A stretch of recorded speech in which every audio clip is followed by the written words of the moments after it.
Hey everybody, it is Jason Froelich from JFro Fitness, and I wanted to today, starting off on a good note, today I would like to talk about eating healthier, how to do it in a realistic way if you are not crazy gonzo gung-ho like I am. I decided just about a year ago, a little over a year ago now, to eat clean, to really clean up my eating habits, and just generally to get my nutrition on a good track, because it was not, and I was feeling pretty bad about it, both physically and emotionally, and I find those are very connected as far as food goes. When you start eating better, you start feeling better physically, but it has a really amazing effect on your emotional state, and I found that I just ended up being a lot happier after I cleaned up what I was eating. And I still treat myself, and so I kind of get the best of both worlds.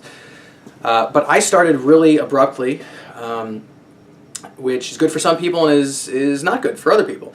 Because what healthy eating really boils down to is a change in mindset. It's not just about what you eat. It is about your philosophy, your nutritional philosophy. And if you can adopt that from the beginning, then you're good to go. And some people have a little bit of a harder time doing that. So my suggestion to you, a person that has a harder time doing that, is to start small.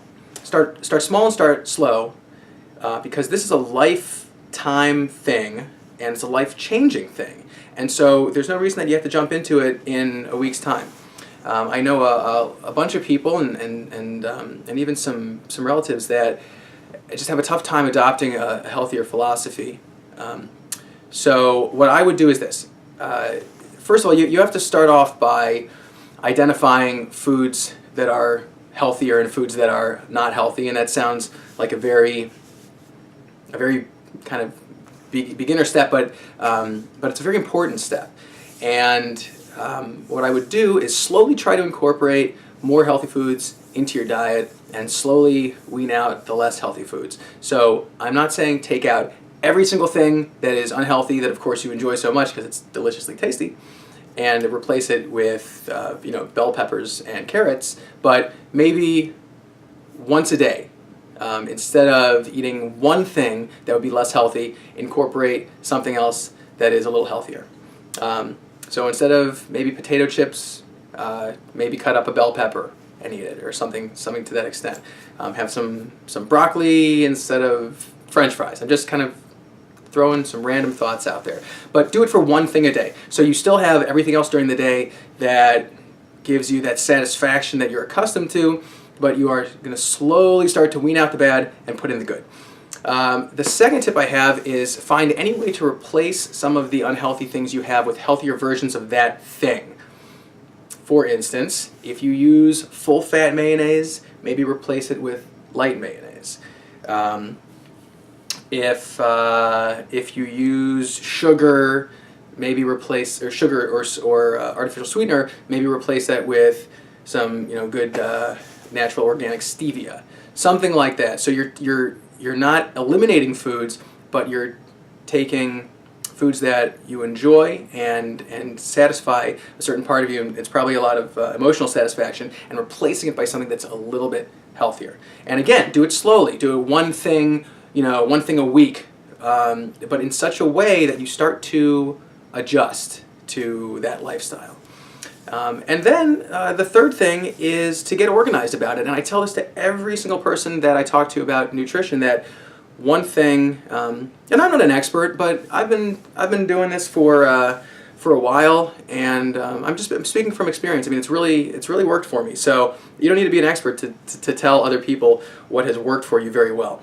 Be organized about it. Put together a meal plan that allows you to see what you're going to be eating and when you're going to be eating it on any given day. And I choose to eat about 6 smaller meals a day instead of 3 bigger meals, because that kind of keeps me going and keeps my metabolism running consistently throughout the whole day. And I just like eating kind of frequently, so it's better for me than waiting 6 hours between meals. So I have a breakfast snack, lunch snack, dinner, and late night snack, which is usually more around 8:30 p.m. But I know what I'm eating at each one of those meals, and what that does is it eliminates the chances that I'm going to reach for something bad because I know what I'm eating.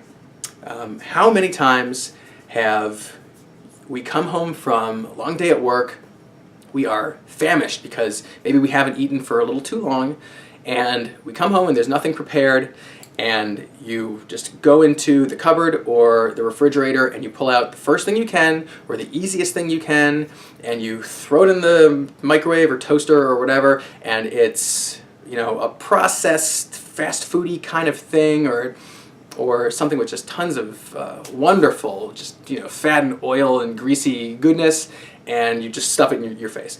We've all done that, and it's easy to do, and that's, you know, these are very common things, but they're not good things for us. What the meal plan does is allows you to look at the meal plan and say, tomorrow I'm having this for dinner. I know I'm not going to be at home for the day because I'm going to work, as I always do, so I'm going to prepare everything I can beforehand so it's all ready, so I get home and I pop it in the oven and I warm it up, or pop it in the microwave, but it's already a healthy meal that I have planned, and I don't have to think about reaching for the, you know, potato chips or anything like that. I already know what I'm getting myself into. So it allows you to regulate in that regard, and also by knowing what you're going to eat, you can control the amount, because a lot of times we overeat. It is, you know, studies have shown that we will eat whatever is put on our plate. So if it's this much or this much, we're going to eat it. If you know what you're putting onto your plate beforehand, you can regulate that amount, so the chances of overeating are even less, and you're going to start to see results just by doing that. I mean, of course, I always say you want to combine nutrition and fitness for the most optimal and efficient result, which is true, but I'm just talking about nutrition for this one, and you're going to start to see some serious results if you just follow those couple steps without even doing anything else. So, thanks for listening. I appreciate it. Please comment below, and please subscribe so I can continue to put out some, hopefully, content that you appreciate and is worth watching. And I'll see you later. Bye.